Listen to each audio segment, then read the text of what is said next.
and you would like to, I would really like to unmute you and to just introduce yourself. Maybe we could start with Ivan, because you joined first.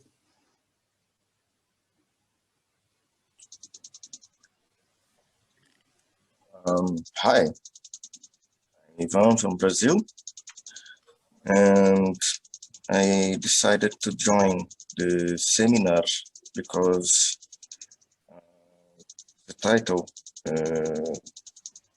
seemed very interesting because of the tools. What are these tools? I would like to know more about it, and not just because of COVID pandemic itself, but of other possibilities of using inspiration templates for other purposes. Yeah, sounds very good. Thanks. Julia Püschler, do you want to go next, maybe, please? Yes, hi. I'm from the United Nations Youth Association in Denmark. And yeah, I participated because I thought that the topic was super interesting. And I was also in contact with Josie. And yeah, we're also planning on a webinar in the same topic area. So I really would like to use this webinar as kind of an inspiration also to get some further idea on what we could do in our webinar as well and what we can talk about and yeah, get some more insights. That's great. Are you engaged with the Healthy Cities project a bit? No, not yet. But it's actually, yeah, it's something that we would like to look into as well. Yeah, because I'm aware that in Denmark a lot and in Copenhagen, you're from there, right? Yeah. Yeah. They are doing a lot in this area, and of course Copenhagen is best practice or some example for this. Nice that you joined. Thank you for having me. Kavya, would you like to go next, please? Yes. I'm sorry. Okay. Yeah. Hi. Yeah. So my name is Kavya. I come from India, but I'm currently doing my master's program in the University of Stuttgart, and I joined because, yeah, mainly because of the topic, because in our program, we were introduced to neighborhood assistance, especially during pandemic. We were introduced to Nebanan DA. Yeah, so that I found it very interesting. And then I thought maybe this would also be in line with that initiation. So yeah. So happy to be here. And then also, yeah, I was also in touch with Josie. Yep. Yeah, that's good to know. We will touch on the Bandi later. So it's good that you know already. Who wants to go next? Maybe Renee, please. Hello, I'm Renee. I live in Michigan, USA, and I'm interested in this topic because I feel very lonely over here that I don't really know anybody else around me who talks about this stuff. So I guess I'm just hoping to learn a bit that I can bring back to people in my own hometown to see what we can do for planetary health for ourselves. That's a great motivation. Welcome. Anita, would you like to go next, please? Yeah, sure. So hi, and my name is Anita, and I'm actually the same kind of from the same boat as Julia. So we both work for the United Nations Youth Association in Denmark, here in Copenhagen. And yeah, some months ago we joined. We became a member for Planetary Health Alliance, and we are starting to. We really want to kick off some things connected to planetary health here in Europe and in Denmark in particular. And so we're looking kind of, for allies for the future and just to see what are the initiatives around Europe acting right now. So yeah, that's it. Great, thanks. Who is next? Maybe Tina, would you like to go next, please? Hi, sure. This is Tina. I'm from Taiwan, so my time is totally different from a lot of different people here, and I teach nutrition and public health in a university in Taiwan. I'm very interested in healthy city. I've been to Copenhagen before, and I was very impressed with all the great things that the city has been doing. So it's nice meeting all of you here. From Taiwan, wow, that's great. That's really interesting, and I'm looking forward what you will present today from your perspective. Maybe Elia, would you like to go next? Yes, hi, I'm very sorry to be late. Yes, please call me Lily. I am coming in from New York. I'm an advanced practice nurse in oncology. I work in the community and supportive care, and I'm very interested in urban environment and social equity issues around health inequities and how that relates to planetary health. And I'm very happy to be here. Thank you. Welcome. And I think Annalisa, would you like to present yourself, please? Sure. Yeah, so I'm just using my phone here today. My name is Annalisa, and I'm calling in here from Toronto, Ontario, Canada. And I'm really happy to be at this event today because I think that with so much of the world being currently urbanized, and it looks like that's only going to be increasing over the next while, we really need to take a look at what we can do within the urban environment, because so many times people say, well, it's about nature and it's out there, and it's about the conservation conversation, which is also an important conversation to have, but we need to realize that cities are here for better or worse. And we often concentrate on the worst part, I think, in the environmental conversation of cities, but there is so much opportunity, especially because the planetary health movement really acknowledges a lot of the problems that exist in cities, such as inequities, such as increasing mixed use, such as increasing densities, and all of these things. So I'm really happy here today to see that you're taking care of this. And my own personal background is kind of unusual. I spent many years working in the environmental not-for-profit field, doing education, doing community organizing, doing writing, and then I spent almost an equal amount of time in the integrative healthcare field. And that is actually why I'm so pleased to be in the planetary health movement now, because this is, I feel like this is a place for me in the sense that I can bring together, pardon me, all of the things that I've been focusing on separately into one cohesive movement. Thank you so much. Very, very inspiring.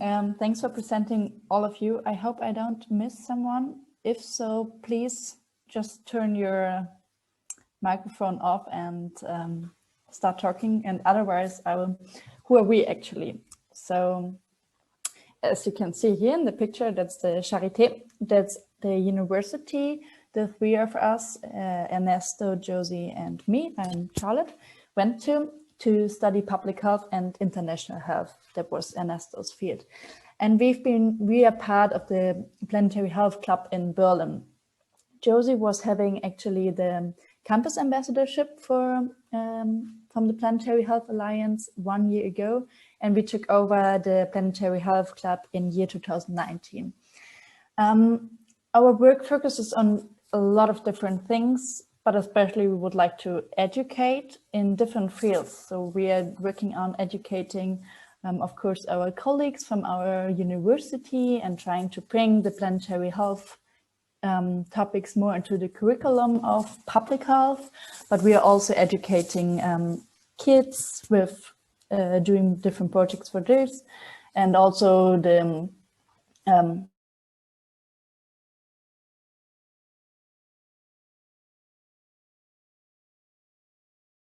what is actually neighborhood assistance here in Germany, and give you some overview of neighborhood assistance, especially in Berlin during the pandemic.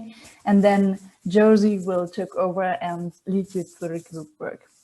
As I said before, my name is Charlotte. I studied public health both during my undergraduate and my graduate at the Charité.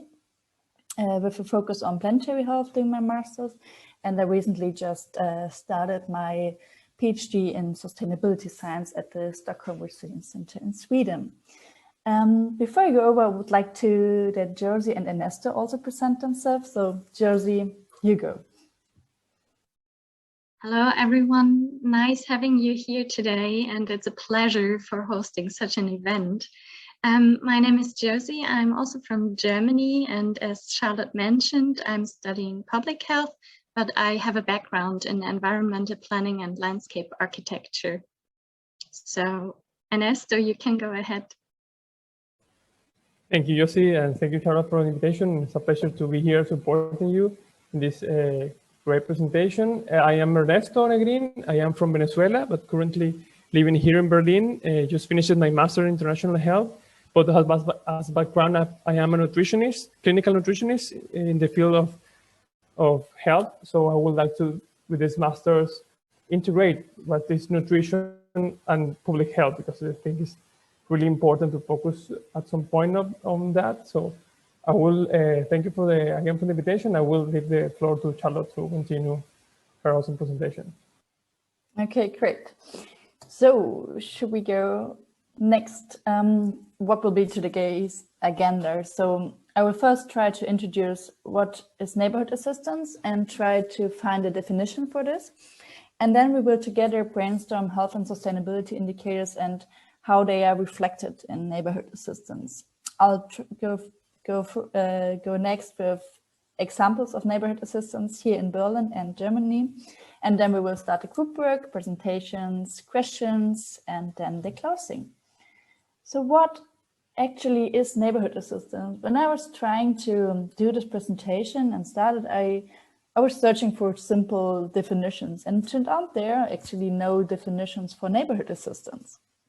So I was going to, okay, what is neighborhood? Because I think that neighborhood, and as we are such an interdisciplinary and international team here today, I think neighborhood might be understood also differently.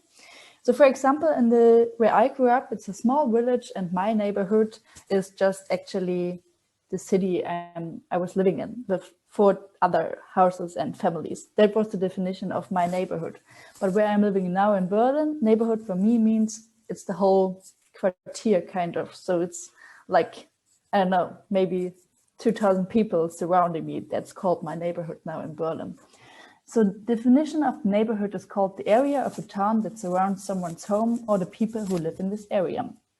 I was trying to figure out what could be a definition for neighborhood assistance. Thinking, okay, neighborhood assistance, from my experience, that is really a bottom-up approach to support and sustain well-being. But I wasn't really satisfied with this definition. So when we will do the next searching for sustainability indicators, I would be very happy if someone of you could give their definition of neighborhood assistance. And during our work today, we will really try to figure out what is really neighborhood assistance about, why is it so important, how is it done, kind of what works and what doesn't work, and how, in the end, of course, we would like to figure out and draw attention to how does it help societies to build healthy and sustainable neighborhoods.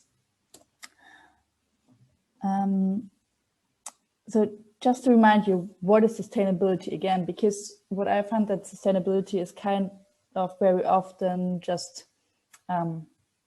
named as an environmental health or everything what connects with environment, but sustainability is, as I expect most of you and all of you know, has so much more to do with also economic sustainability, for example, and intergenerational equity, so everything which is in the Sustainable Development Goals, actually. And with this reminder, I would like to, you to brainstorm health and sustainability indicators. So please discuss different health and sustainability indicators. You can think of some trends, achievements, possible shocks or varying concerns.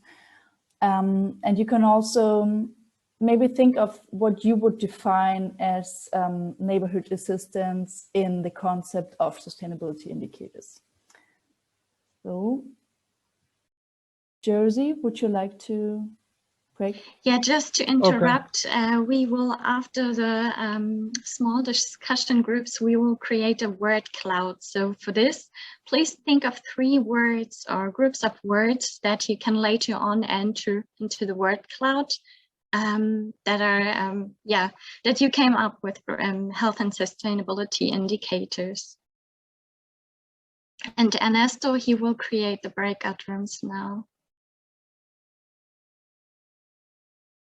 Perfect. I will create the breakout rooms. Please accept to join, and will be 3 minutes of small discussion to get the concept. Okay.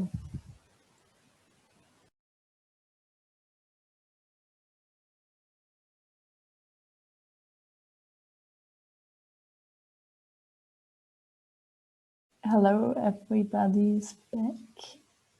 Yeah, everyone should be back right now. Yes. In our group, we did not have so much time, unfortunately, but I think we came up with one good indicator. So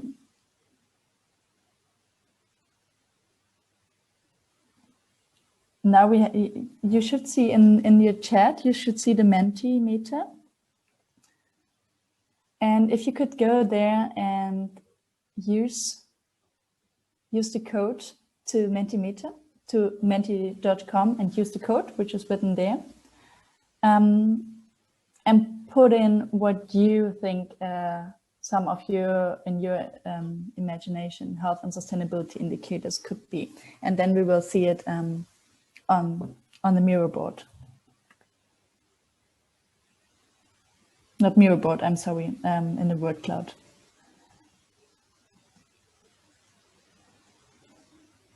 And let me know if there are some issues. Okay, the first ones arrived already, shared green spaces. Walkability, I think that's a very important one. Hello. Hi, this is Milagros. Can you hear me okay? Yeah, we can hear you. Hi, I'm having some trouble accessing the website. Would it be possible for someone to input my 3 words or 3 phrases? Sure, no problem. Oh, I see one of them already. Walkable cities is one of my thoughts. Bicycle infrastructure and public transit, which I think is probably repeated as well. Thank you.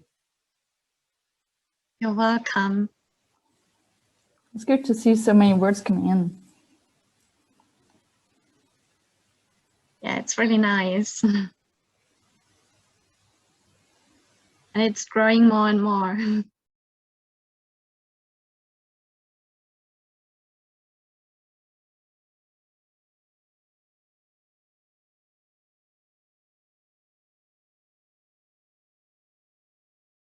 All right. Thanks so much for entering your ideas. I will also share the word cloud with you in the chat box later. So if you want to go ahead, Charlotte, please. I will stop sharing the screen now.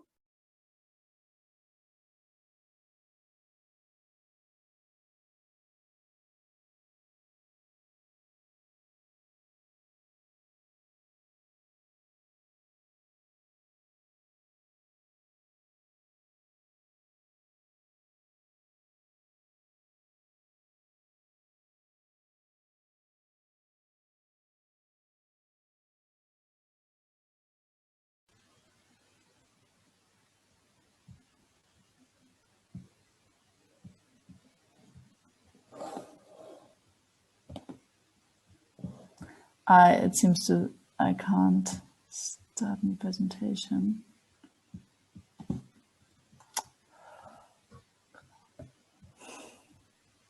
You can't No, I have the change it to full screen, or no, it's some troubles because the black button is there. Okay. I'm very sorry. I think it's also fine. We can see it like that. Okay. So I was going to say maybe first before I start to present the neighborhood assistance in Germany. So some history, what I was saying before regarding Copenhagen and the UN and WHO, for example, what they are doing with community participation or healthy cities. And so actually the WHO Regional Office for Europe already established the Healthy Cities program in 1986. So it's really on the agenda of WHO to really move forward and to include the communities to create sustainable and healthy neighborhoods. And there was a commitment of this Healthy Cities program to create sustainable development, and this evolved gradually. And you can see, for example, what I was going to say, because this is for quite a long time on the agenda, a report by WHO from year 2002, which is called Community Participation in Local Health and Sustainable Development. And the community participation is a core element of WHO strategy for health for all in the 21st century. So neighborhood assistance. Here you can see a screenshot from the platform nebenan.de, which is the most well-known platform for, or Germany's biggest social network platform for neighborhood assistance, actually. But like kind of how is it transforming healthier and sustainable cities? I have 3 screenshots here, and I'm very sorry, a little bit of this is in German, but just to show you what are just 3 kinds of things you can do with this platform. So first, for example, here on the left side, you can see, so food sharing. There's really much a commitment in, so no, first you log into nebenan.de and you can put in your postal number, and then you will be connected to your neighborhood. That was what I was saying before. So if I'm entering my neighborhood in Berlin, it seems like 2,000 to 5,000 people are in my neighborhood who are joining this platform. And then here there's, for example, food sharing, because there's really the motivation to not waste any food. And then there's also a marketplace, because of course we could have circular economies and nothing needs to be bought newly if it already exists. So sometimes you can buy secondhand things there, or maybe you can also buy some things for free, or people just, they don't need their things anymore and they just put it there in case somebody would like to have it. And then there is also a section which is called events, and they are quite often very sustainability events. So here's, for example, the Wedding räumt auf, which is in English kind of the wedding is cleaning up. Wedding is my my neighborhood where I'm living in Berlin. So it's kind of people are organizing themselves through the platform to come together to really clean up the neighborhood, to create a clean and beautiful place, and to kind of shift to the awareness that we should not just put our waste on the floor and things like this, so that we should care about our environment and our neighborhood environment.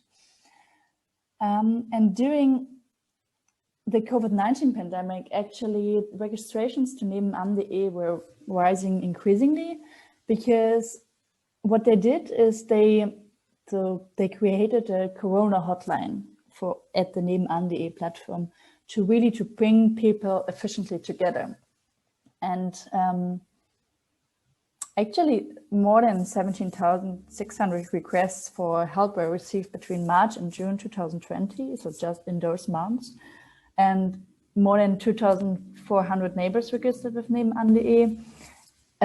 They offered their help, and most often help was offered for shopping assistance, for groceries, or also taking the dog out, or just also going for a walk, or also supporting children with homeschooling, to, of course, because of Corona's restrictions, not in person, but via Zoom, for example, So this was really a platform which was very efficiently used for this and was a very best practice.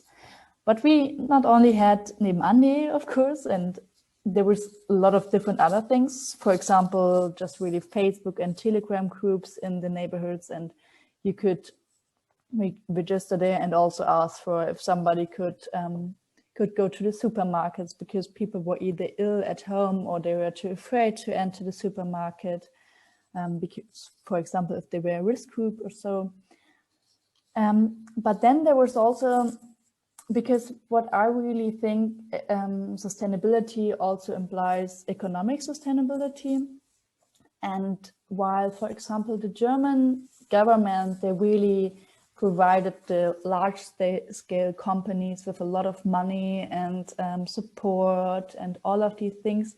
And at the same time, the small companies, so just think about your beloved coffee shop where you normally like to go for coffee, or your favorite restaurant, or if there's a small shop you really like to go, or a small bookstore. They were not really supported in the beginning of the pandemic by the government. So what Berlin was doing was some people in Berlin, they created the Health in Berlin, so Health Berlin portal, where you could buy vouchers for your favorite local companies, restaurants, bars, cafes, theaters, museums, everything which was closed here. And these vouchers really supported economic stability and the liquidity of these small-scale companies to prevent closing and to sustain these times. So this was a very interesting approach, what is called neighborhood assistance, because it was kind of like giving a lot of people gave money to the restaurants in the streets they were living in, or they are living in, and to the coffee shops and all of these to prevent their closing. And another movement I would like to present to you is, maybe some of you know it, it's called Transition Network. And this is actually a very big global movement of communities coming together to reimagine and rebuild our work. The network is actually spread over 15 countries in the world, with the common aim to envisioning a future model for the town that will make the town worth living in also in the future. To really kind of reclaiming the economy, sparking entrepreneurship, reimagine work, reskilling themselves, and weaving websites for connection and support as those I just presented. And of course, transition, and therefore I'm so happy that so many people are here from different countries today. There's always, for each country and also for each city, there is a different transition required. For example, you from Copenhagen, you presented, you don't need so much more work with bike lanes because it's already well established there, and the government is aware of this, but you might have other ideas for transition. And while in other cities or countries where bicycle lanes are rare or also not existing, this might be the focus of a transition. So we would like to, or if you want to have some inspiration later for your group work, you can really look this up, Transition Network, because they're presenting some of their best practice examples from all over the world. And I just saw, as we are kind of now in Brazil, all of us, there is a good best practice example from Brazil actually on the starting of the website. So now I will give over to Josie, who will explain the Cookbook to you. If you have any questions, you can also add them to the chat or just, yeah, unmute and ask them. So, thanks. Thank you, Charlotte. I have also sent you the word cloud now in the chat box, so you can also use it for the group work. So what we want you to do is now to create an idea on how you would engage with the neighborhood for creating healthy and sustainable cities. And would you, for example, use such an online platform that Charlotte introduced from Germany, for example? Or we need to keep in mind there are also areas without technological access. So how would you reach out to these areas?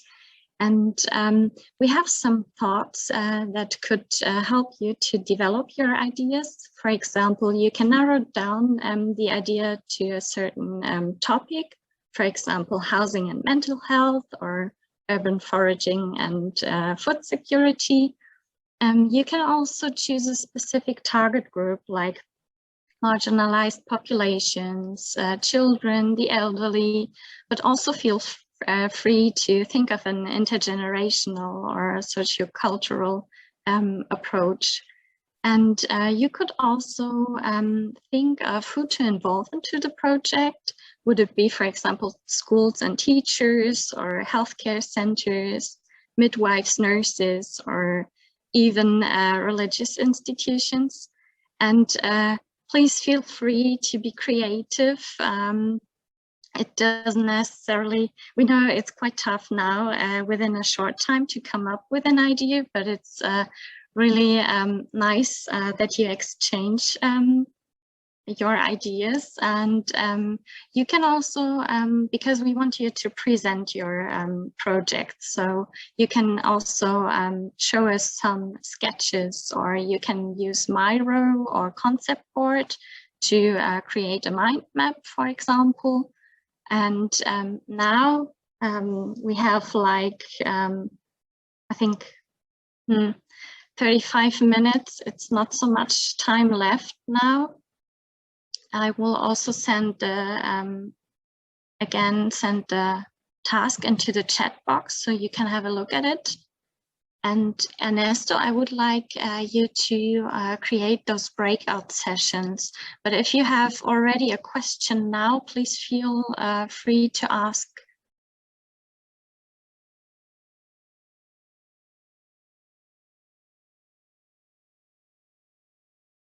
All right, if there are no more questions, then Ernesto, yes, I will advise everyone to download the PDF document of the task to have it on the computer, because once you enter the breakout room, you won't be able to see it.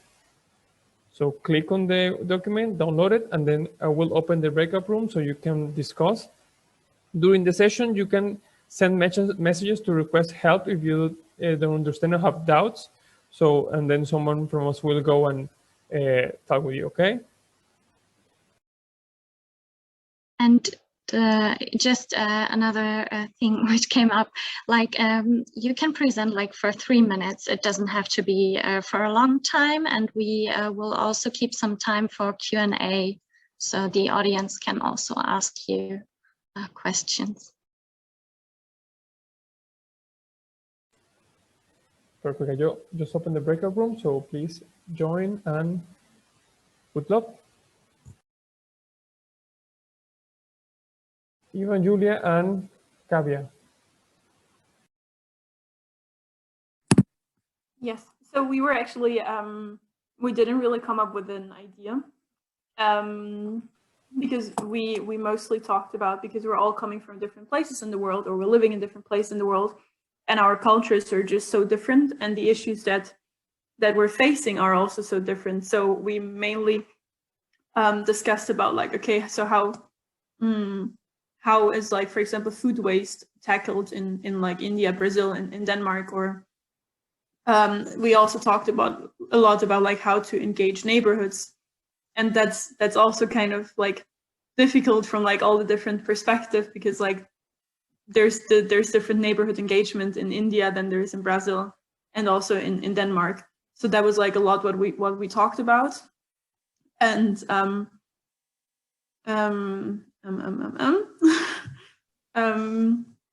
so that's why it was difficult for us to come up with like one idea or like one thing that we want to tackle.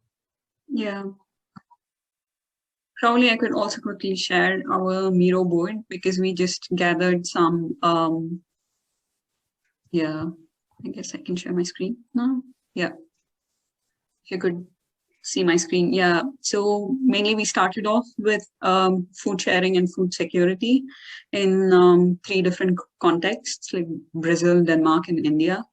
And yeah, so I could speak about India because in India, it is these days also quite common to have these water filters or cisterns outside the houses or outside a retail shop in the city because, as you know, India is a tropical country and then it's quite hot. So it is also an etiquette to give water, to serve water to anyone who visits you first.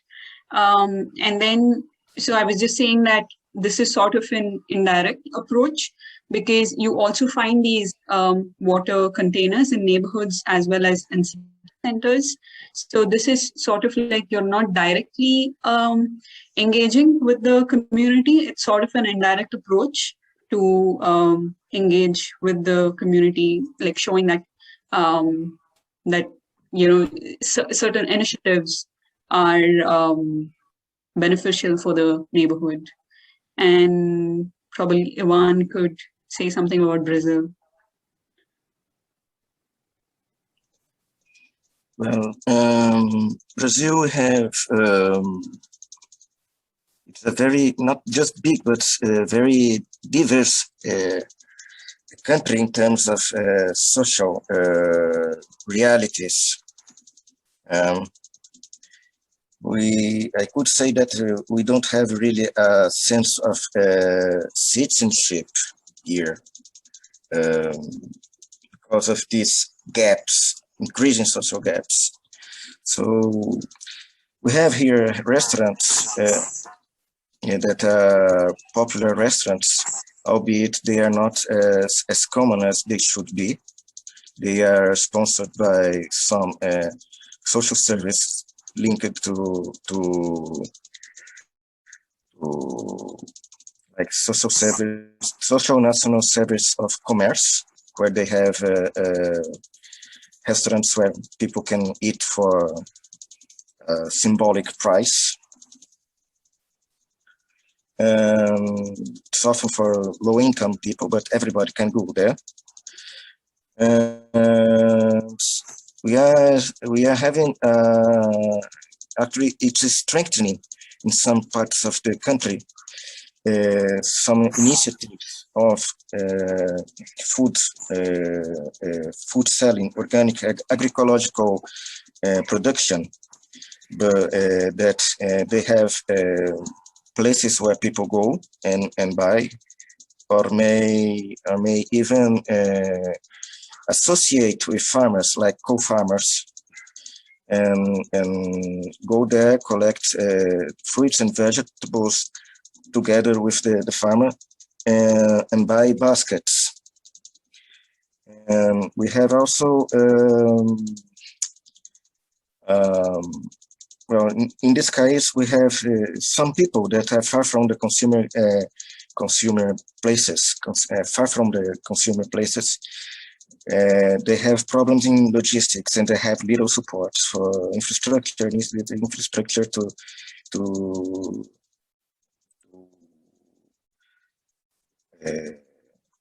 house this produce and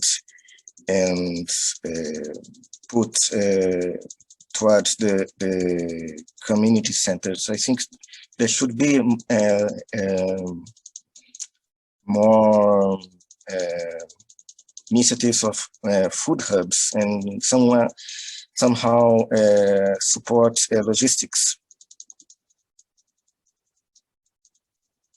Yeah. Thank you very much, Ivan. I just shared a link in the chat box with you. It's a project about urban gardening in Brazil. So a couple of years ago, I heard about the project, and what they do, for example, is to also include people who are unemployed, for example. So with their work, they get employed, and then it's some kind of bottom-up project to promote urban gardening in Brazil. Maybe you have already heard about it, maybe not. So I think it's a great project. You should definitely have a look at the link. And it's so interesting also to see different perspectives. Also what Kavya said about the water filters in India. Thank you so much for these insights. I think we can, if you want to add something else, you can. Otherwise, we will go to the next group. I have anyone? Sorry, I have a question about the project with filters for water. Who pays the water? Okay, so there are two kinds of initiatives. One is by the government itself. So the initiative by the government is that there are these water containers in major locations of the city, and then you pay a very nominal price, like say 1 rupee. 1 rupee is like, it's not even 1 cent, you know.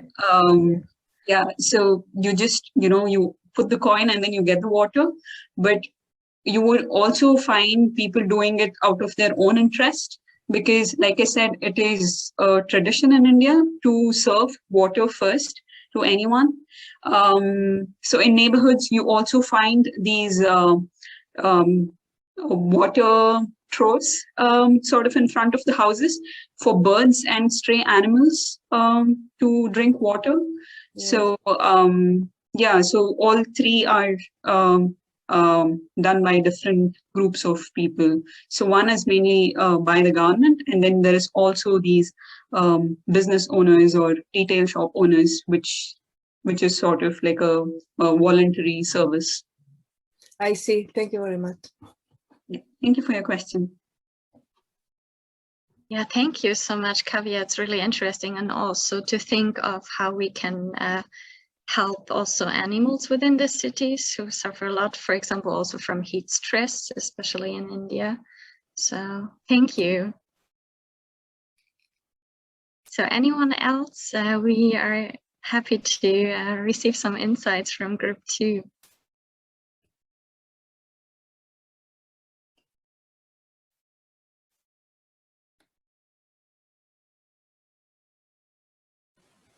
Group 2, we have Tina, Rennie, Nightingale, Milagros, and Giselle. Please, for yours, you can share your experience. And maybe to add, if you didn't also for the first group didn't come up with an idea, it doesn't matter. Maybe just to share your some insights from your discussion, we would be very happy about it. Yeah, welcome to Global Health. That's how it is. When you have different people with different backgrounds discussing things and trying to get to a main idea, it's really tricky. So welcome to how it is. A kind of Frankenstein. Yeah. What we can do it. I think group 2's best idea was having a neighborhood pub. That was our end thought. Yes. I'm just kidding, but we did keep coming back to the idea of finding a way to build community, and that as a starting point for sustainability. So we went around like having buddy benches or love benches where people can sit if they need a friend, having stuffed animals there, that kind of thing, and also urban gardening to try to involve the whole community to increase food stability, and also just to have that intergenerational dynamic going on where people are communicating with one another. And a good point was raised that not everybody in your community is going to be interested in your idea, and you really have to work with the people who are within that community to know what's going to work for them. So that's when we went back to like things that are already there, like a barber shop, a hair salon, a library, a neighborhood pub, where people are already coming together and sharing ideas. So like kind of we kept talking about neighborhood gardens, but we didn't really come up with, and you guys can correct me if I'm wrong, but we didn't come up with anything mind-blowing because we just kind of kept coming around to what will work in your areas, not what will work in my area. Thank you, Renee. And there was, I'm just coming to it now, back to what Renee mentioned that the group talked about in terms of community hubs. That can, in areas where there's lack of access to technology, that can work really well as also, particularly in extremely disadvantaged, disenfranchised areas, under-resourced areas, where maybe there isn't paved roads and internet, and sometimes not even, like I work with indigenous populations here in the US, and they're below the poverty level, so the internet access is not even something that they have. But what I have found is community hubs work well for at least disseminating information or ideas, ways to interact with people.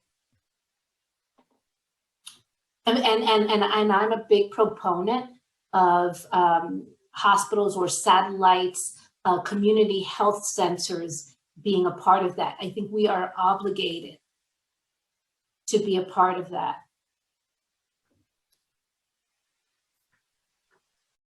Thank you, Renee and Milagros. Very, very interesting. And also what you have mentioned, Renee, of course, we need to think how we can even access different communities, and also each community, each culture is different. And it's very interesting what you are working on, Milagros. I would have liked to heard so much more about it. But I think we now need to come to an end, right? It's already, unfortunately, it's already the end of the event. Charlotte, can you please share the screen one last time?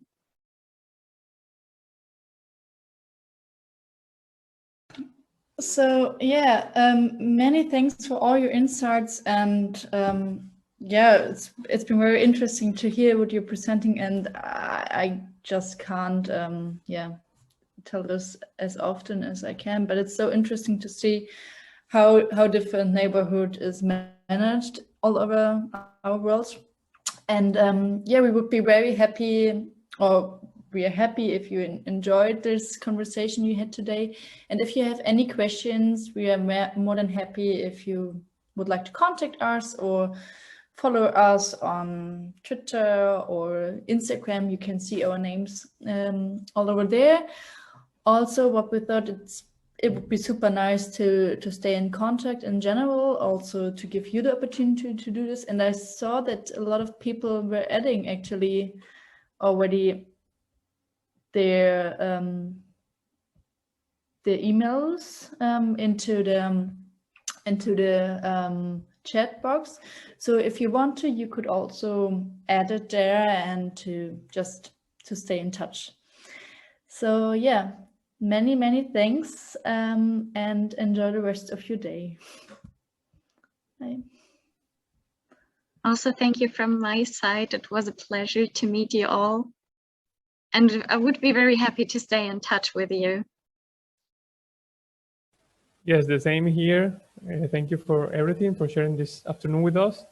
And I will stay a little bit longer just to anyone want to copy or take the contacts of your chat box. So you're free to send in your contact information. Then everyone can copy and share be in contact through social media. Okay. Okay. Thank you, everyone. Have a great day.